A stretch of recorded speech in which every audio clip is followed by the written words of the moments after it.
Okay, it's going to be a review of AEW Revolution 2023.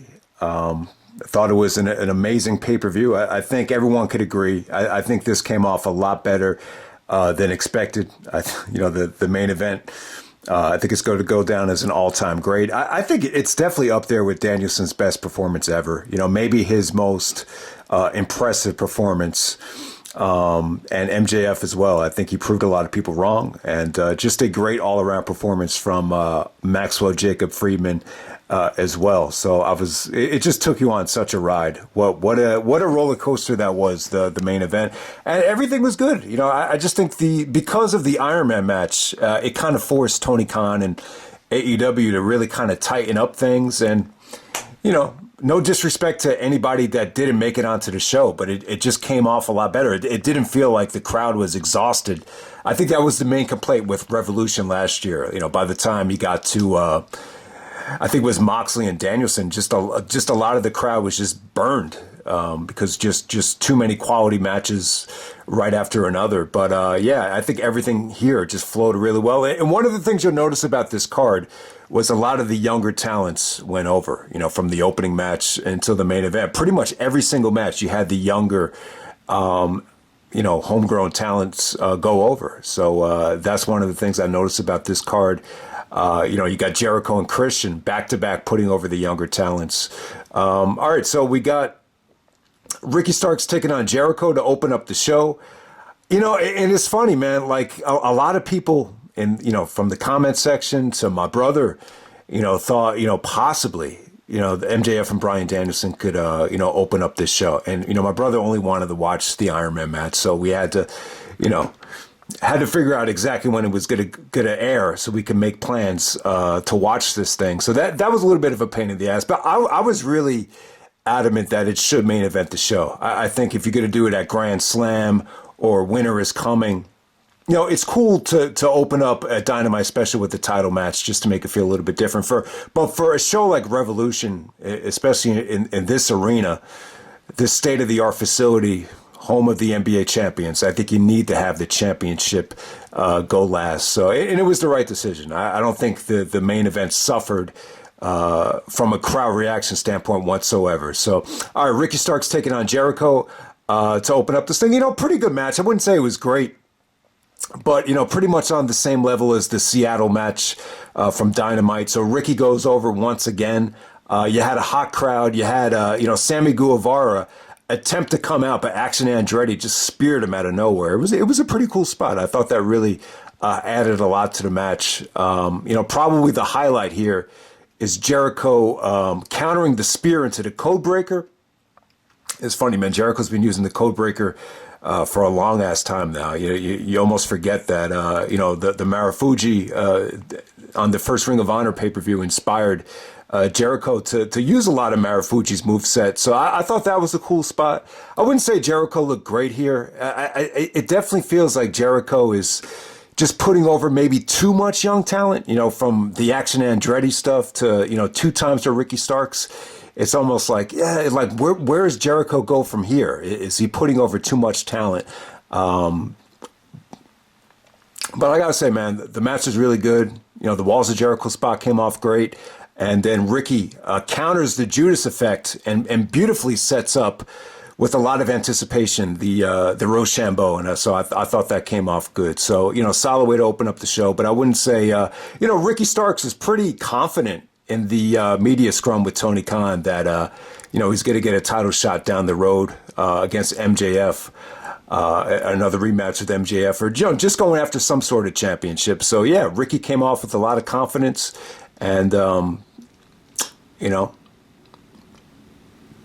it was definitely a great moment for him. So next up, you got Jungle Boy Jack Perry taking on Christian Cage in a final burial match. So it's crazy. And when you look at the stipulation here, it almost makes you kind of illustrates the power of the WWE. You can't call this a casket match, or you can't call it a buried alive match. So you got to call it a final burial match. And that's probably why they called it a Texas Death Match too. Because, I'm sure Papa Vince has trademarked the Last Man Standing match. So, but a Texas Death Match is a little bit different than the Last Man Standing. But the final burial match, so you actually had to get the guy in the casket, and the casket is pretty much surrounded by, the buried alive kind of theatrics, and then the casket just kind of drops into the ground once you get the guy in the casket. So it was pretty cool.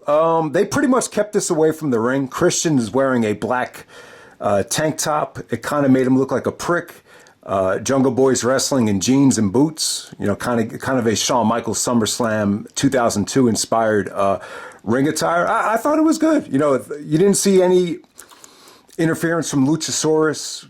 I think that was the right call. I think sometimes Luchasaurus kind of, he gives a lot of people Kane vibes. So I think you wanted to show that Jack Perry is his own man, the son of Luke Perry. At one time, a lot of people compared his father to Elvis. So, Jack Perry, has a lot of, star power in his blood. And he was able to put away the creepy little bastard here. And, just a fun little match. They pretty much, the bulk of the match pretty much consisted of them wrestling by the ramp, by the coffin.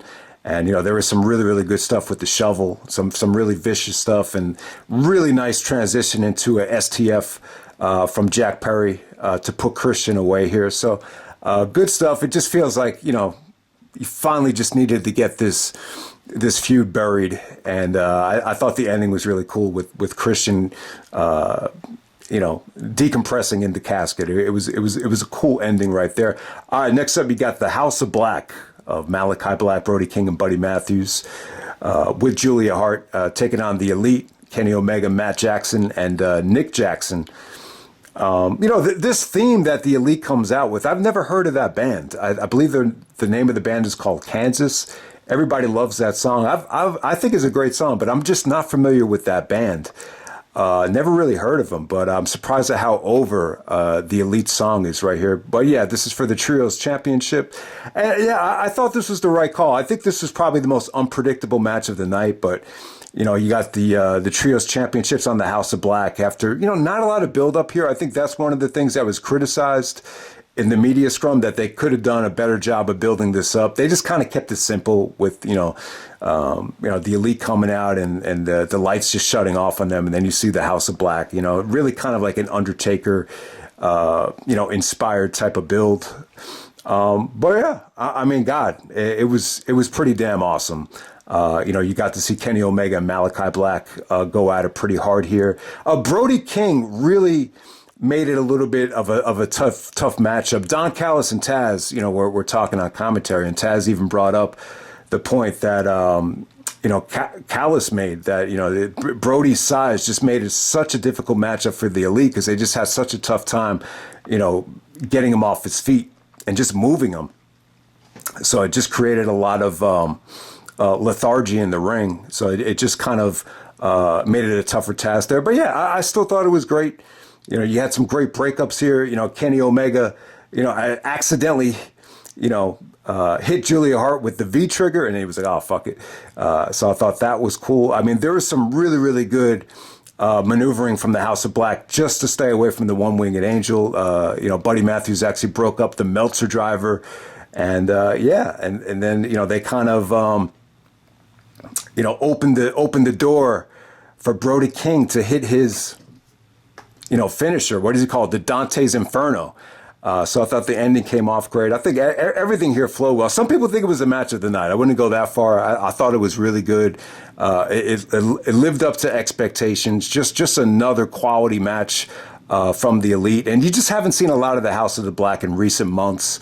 But this is a nice return for them. And I think it's the right call, too. I think, you could definitely do a rematch down the road, but it would be really cool, to see Kenny Omega in some singles matches. It just feels like a long time since we've seen Kenny Omega one-on-one against somebody. Maybe Kenny Omega versus MJF at Double or Nothing. I think that's a possibility. Maybe Kenny versus Bryan Danielson. I was hoping Danielson would win the belt so you could finally see Omega and Danielson in the rematch, but it's probably going to be not for the championship. So, there's a lot of speculation about Kenny and his visa status, and there's even rumors that he might be going to the WWE. But Tony Khan sounds pretty confident that Kenny Omega will be in AEW for a long time, and I agree with that. I think Omega needs to stay in AEW. That's part of the reason why I think a lot of people started watching. Tony Khan and AEW and the Elite. They brought Kenny Omega to the States. To me, it's like his company.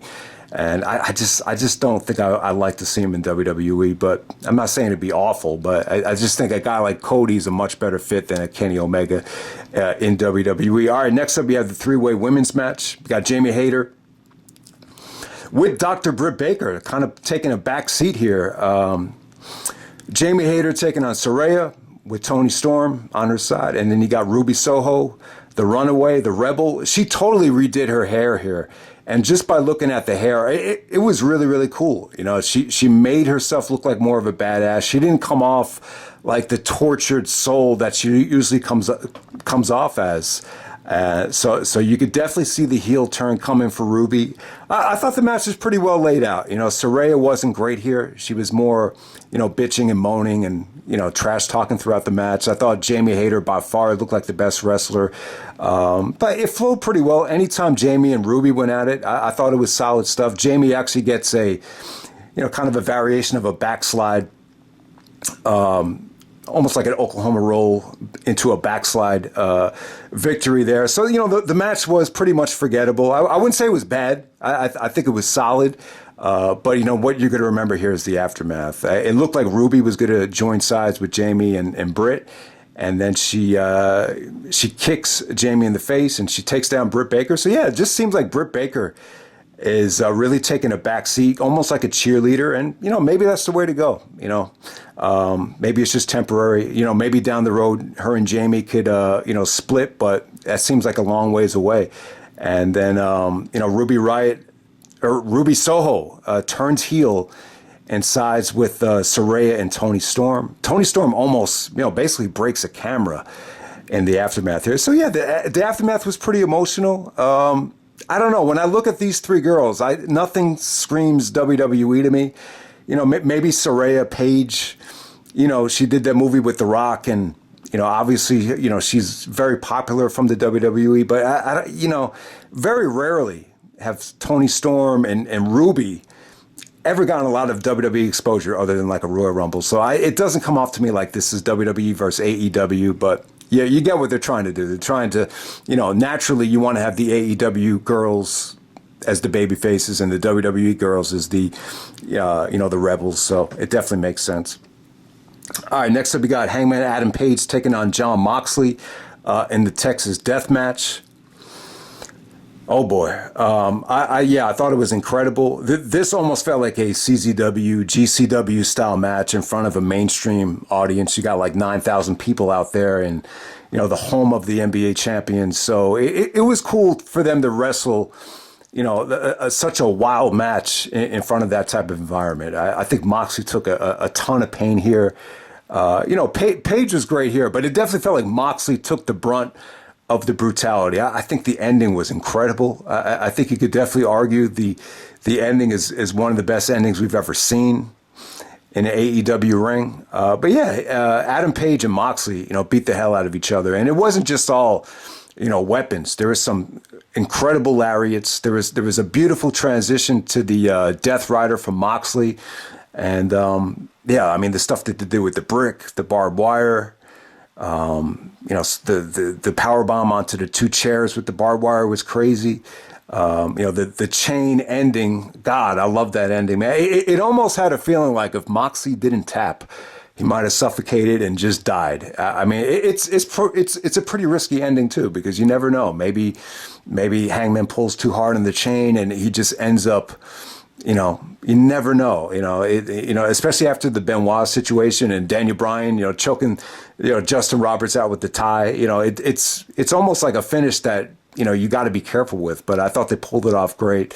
Both guys left it all in the ring, the two former champions. And yeah, Hangman could really use this. Yeah, it's probably going to be Hangman and MJF at Double or Nothing. Like if you were to put money on it, that's what you would, expect it to be. But I thought it was an incredible match. They emptied the tank. They even exceeded, some of the great matches that they've had on Dynamite. You've gotten blood on their Dynamite matches, but this was just another level with, all the different weapons and just the playground of weapons that they were able to experiment with here. And it wasn't just all weapons too. I just thought some of the offense, was beautifully executed. And, the nails into the back spot was crazy too.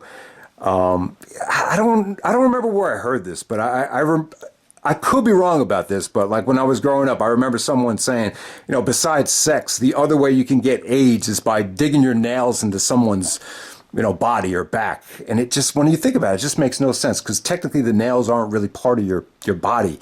So I don't know, man. I just remember as a kid always learning, never scratch someone by the nails. So and when you look at this match, you see the indentation of the nail scratch. It just looked pretty crazy. And then some of the curb stomps with the brick, from Hangman Page and the Moxley were crazy. So yeah, must see match, man. Definitely awesome stuff. It wasn't the main event. Some people thought, my brother thought this would be the main event.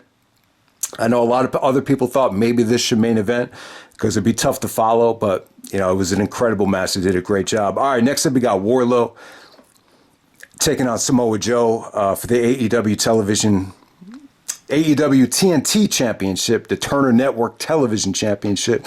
I think it was cool. You had Hobbs in the rafters. It kind of gave it like a Rocky III, Mr. T type of feel. So I like that about it, because Hobbs is going to challenge the winner on Dynamite. It felt like Hobbs was pulling for Joe. Like anytime Joe hit the STO or any type of offense, it seemed like Hobbs was smiling. But I thought Wardlow was good here. He hit the whisper in the wind. Joe pretty much dominated a lot of the match. He was trying to get the fans. He was doing like an orchestra thing where I think he was trying to get the fans to chant, "Joe's going to kill you," but it didn't really resonate that well. But I thought Joe was good here. His lariat had great execution, but, Wardlow was able to headbutt Joe and just put him away with his own bread and butter, the Chiquita clutch. And Joe pretty much just passes out from that. Not a great match. Probably the most forgettable thing of the night, from a crowd reaction standpoint and from a match quality standpoint.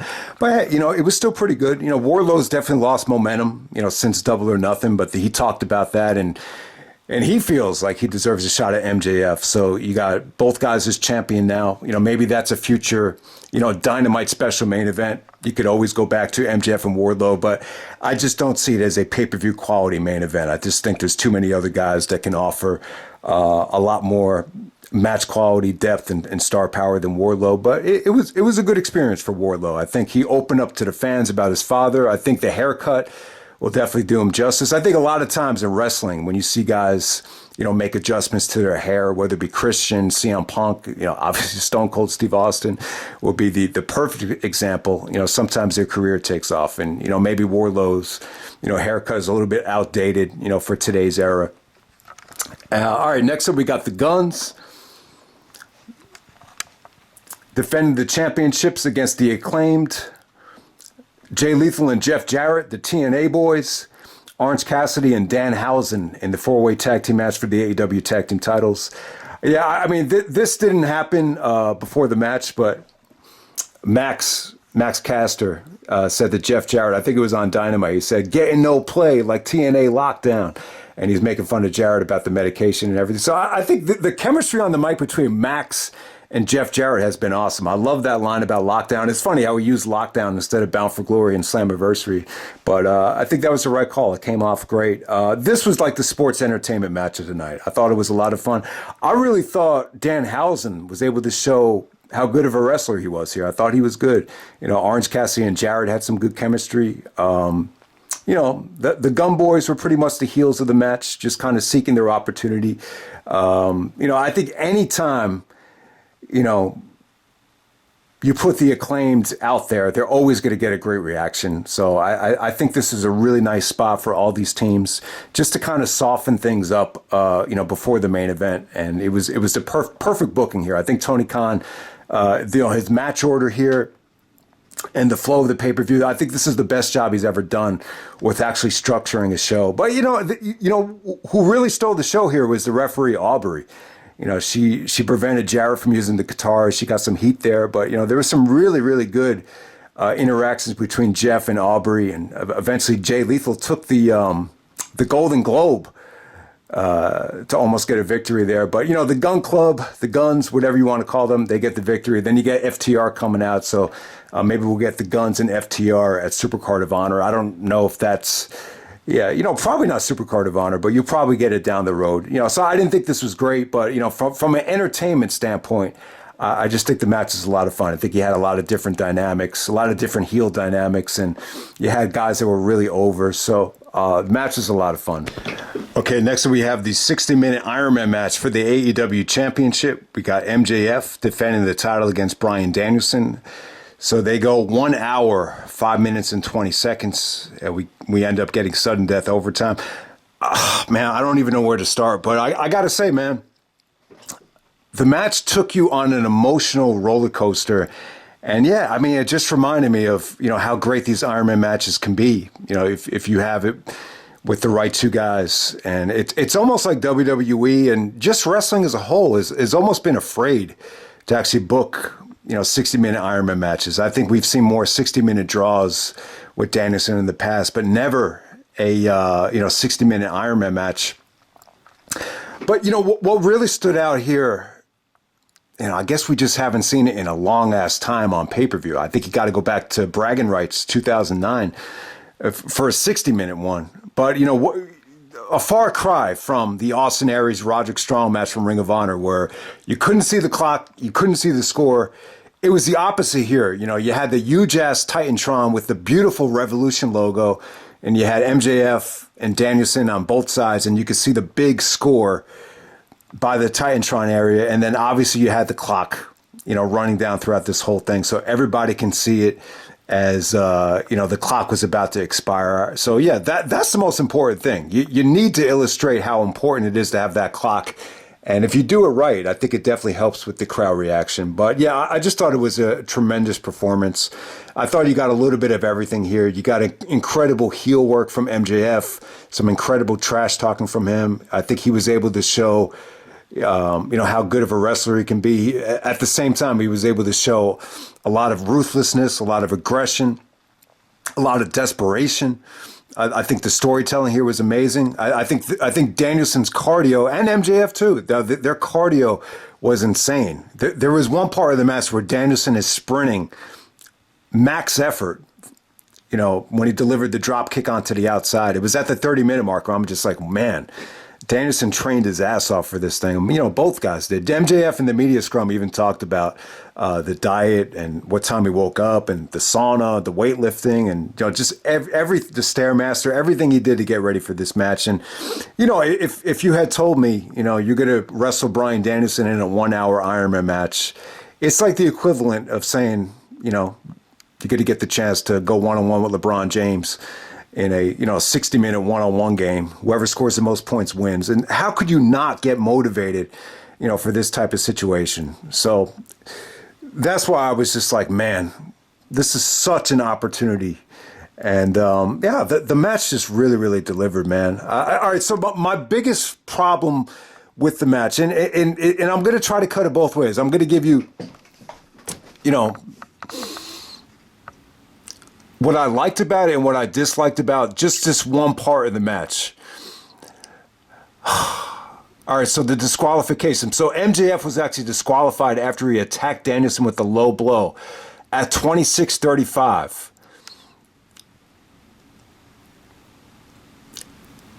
So very important to actually look at the rules before this match took place, because they actually did say that there's not going to be any rest period. If you remember a lot of the other Iron Man matches in WWE, the ultimate submission between Angle and Benoit, for example, there was a 30-second rest period. So you didn't get that here. So as soon as the decision was made with the low blow, you could just roll the guy right up. So if you didn't catch that at first, it might have affected your enjoyment of the match. And, my brother pointed out that, this is where Vince McMahon would have thrown a fit, because, when you watch some of these Iron Man matches from the past, they'll actually, the referee will signal to the ring announcer to ring the bell and just announce who won the fall. I think Rock and Triple H, I think Howard Finkel got on the mic and announced the winner of each fall. So they didn't do that here. So it was a little bit confusing, and Taz was even confused. He was like, is it 2-1? Is it 2-1? All right, no. It's 2-2, and they had the wrong score up. So if you're going to nitpick about one thing from the match, that will be it. But on the positive side, what I liked about it is I like the fact that there's no rest period.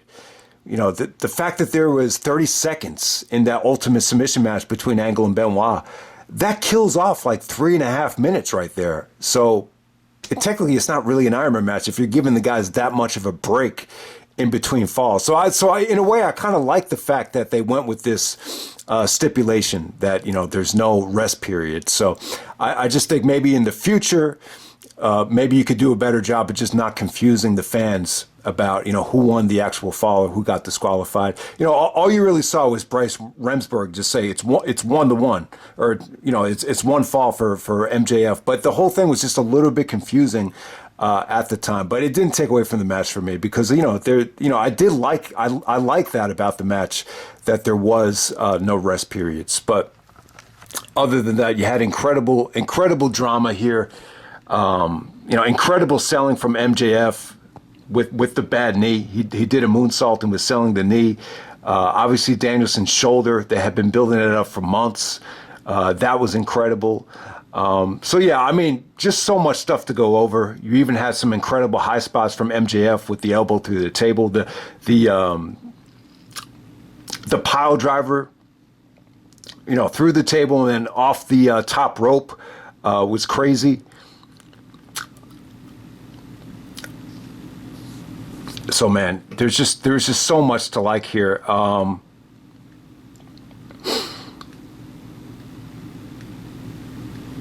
So Danielson was really selling the head injury at around the 40-minute mark when they got back into the ring. MJF pins him with the heat seeker. Then I believe it was after the flying headbutt. MJF is a crimson mask, man. He was bleeding almost as bad as Punk was last year at Revolution, almost like Eddie Guerrero level. But, when you look at him in the press conference, I think, he was okay. I don't think he lost too much blood. When you got blood flowing, down your face like that, I've had it to me too in a pickup game. Your biggest fear is, all right, am I going to lose too much blood here and go into shock like Eddie Guerrero? That's what always, crosses your mind. But, Danielson was able to submit MJF. He actually hit the running knee, and then he submits him with the regal stretch, and you got the blood coming off of MJF's forehead there. So that was at the Danielson tied it up at 3 with 49 minutes and 20 seconds to go.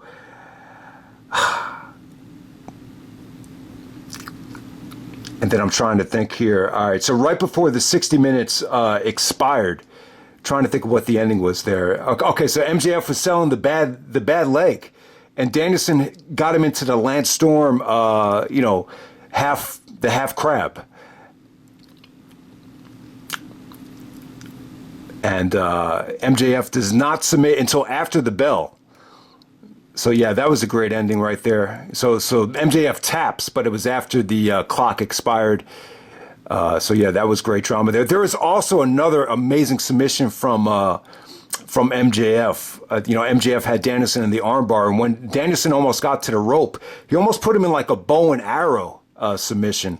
So I thought that was another great one. But Danielson actually gets to the rope with his leg. I think that was before regulation expired. But yeah, so they go into sudden death overtime. Gorilla Monsoon doesn't come out like he did in the Shawn and Bret Ironman match, but who was it here? It was actually Tony Schiavone gets a call from Tony Khan that the match must be restarted. We're going to get sudden death overtime. And it was great. I got to say, the overtime was incredible. I would say the MJF kicking out of Danielson's running knee, that might have been one of the better, kickouts that we've seen in AEW. I mean, I thought it was over there. I was like, wow, Danielson's going to win it. And, yeah, man, I got to say, man, Danielson is just so good at just making you believe that this is it. And like, and then it doesn't happen. And then it's like, oh, you got him. So, yeah, I mean, and the Dynamite Diamond stuff was great too. So the MJF actually takes out the Dynamite Diamond. Danielson's able to get the Dynamite Diamond away from MJF and just out of the ring. And God, I forgot the most important part. Because MJF was losing so much blood, they brought out this oxygen tank, and they were giving MJF oxygen. And I think it was after MJF got to the ropes, He picks up the oxygen tank. Referee doesn't see it, and he blasts Danielson in the head with it. Oh God, that was creative, man. I got to say, it was creative.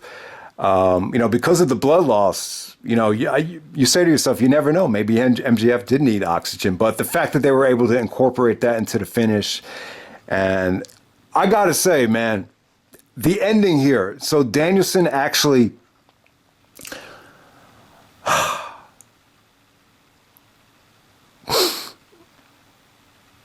is stuck in the label lock, right? MJF gets Danielson in the label lock for the ending. And when the referee, this is probably the best, referee actually checking the guy, by just bringing up his hand just to see if he could, outdo the hand dropping 3 times. And when Danielson's hand did not drop for the 3rd time, the crowd exploded. Like, everybody lost their mind. I was like, man, so at that point I thought there's no way Danielson's losing this thing. And then MJF maintains the label lock, and then eventually Danielson just taps because, MJF actually has the bad shoulder just immobilized while he has the label lock on. So, yeah, awesome ending. Bryan Danielson taps out and puts over MJF in the performance of a lifetime for both guys. I would say that this has got to be up there with Danielson's best performance ever. I mean, I want to say the Kenta match is probably a gutsier performance because of the real life injury, but this was impressive too, man. I think, like, when you look back in time, if you put anybody in this spot other than Danielson, I don't think it's as good. I think you could put Benoit in this spot. I just don't know if Benoit would have had Danielson's cardio. The same thing goes for Brett. I just don't know. And if you put Shawn Michaels in this spot, I think, cardio-wise, he could probably, could have done what Danielson done here. But, Danielson is, I would say Danielson's just a little bit better, at making the submissions work and just the timing and the execution of that ending with this hand not dropping. I don't know if anyone could have pulled this off other than Danielson. I really don't think so. And it's just such an amazing performance at 41 years old. So yeah, man, thumbs up to both guys. And MJF proved everybody wrong, man. And he was adamant in the press conference that he just doesn't want to be known as a talker. And he wants to, he doesn't give a shit what the critics think, but as long as he thinks that, he's a all-around great performer, that's good enough for him. And he proved it here. And there was really a lot of Roman-inspired dialogue here with a little bit more of the cursing. Probably my favorite part in the match, as far as dialogue goes, is, there was one part when Danielson was bleeding and MJF goes like, "You're the best in the world." He's like, "Bull fucking shit." He's like, "Yeah, fucking right. You're not the best in the world." So there's a lot of cursing from MJF here. Yeah, he even spilled the water on the little black kid at ringside, which I guess that caused a little bit of controversy, but I didn't think it was that big of a deal. It didn't even hit the kid in the head. But yeah, I thought MJF was a great heel here, just very multi-dimensional. I think the fact that MJF was so hated, I think the build up here with the bad shoulder, everything paid off here. It had a monster build up. Danielson busted his ass to get to this point.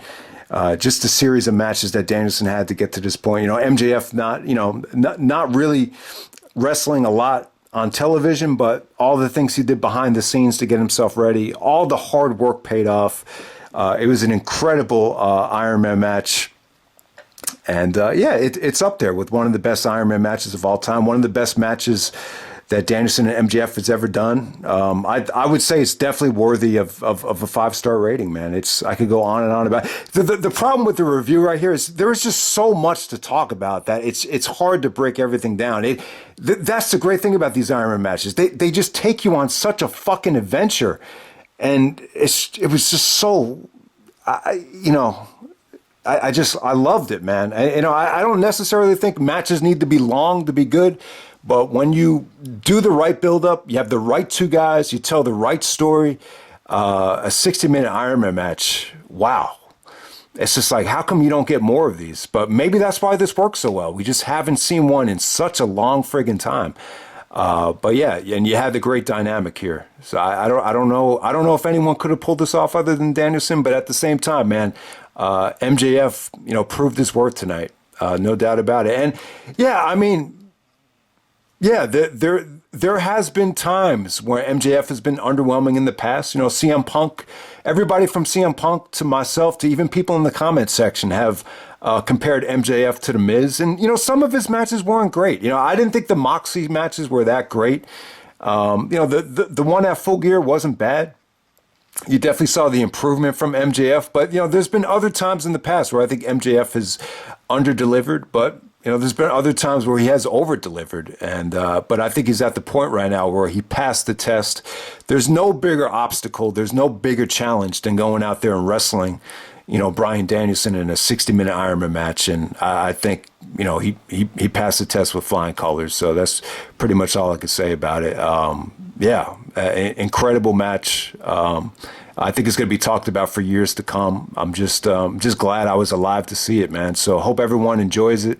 Enjoyed the match. If you haven't ordered the pay-per-view, support the company, support Bryan Danielson. You know what I was thinking of? During the match and during the pay-per-view, SummerSlam 2013, he won the belt from Cena. Then they did the cash-in with Orton. They actually told Danielson, it's like everyone's going crazy for you, but the buy rate wasn't that great, and the buy rates against Randy Orton sucked as well. Then they came out with the WWE Network. I don't think you could blame that on Danielson. I think that was more of just the state of the injury or the industry, why they transitioned out of pay-per-view and into the network.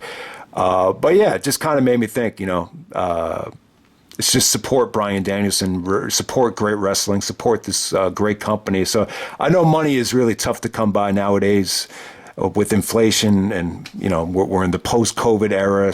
But if you have the chance, definitely watch the replay and support the company, because I think the pay-per-view was so good. I think it deserves your hard-earned money. So that's pretty much it, guys. That's Revolution 2023. Awesome pay-per-view.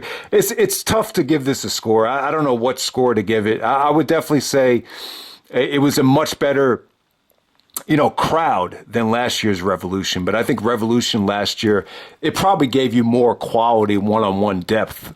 But because of the main event and just because of the flow of the card, this was probably the better Revolution. And they were even talking about how Revolution is consistently their best show. I guess 2020 that was the case. I even said last year I thought Revolution was the pay-per-view of the year. Definitely not for 2021, but I get what they were saying. Revolution has created some really, really incredible matches, and this year was no different. So hope you guys enjoyed the pay-per-view, and I'm out. All right.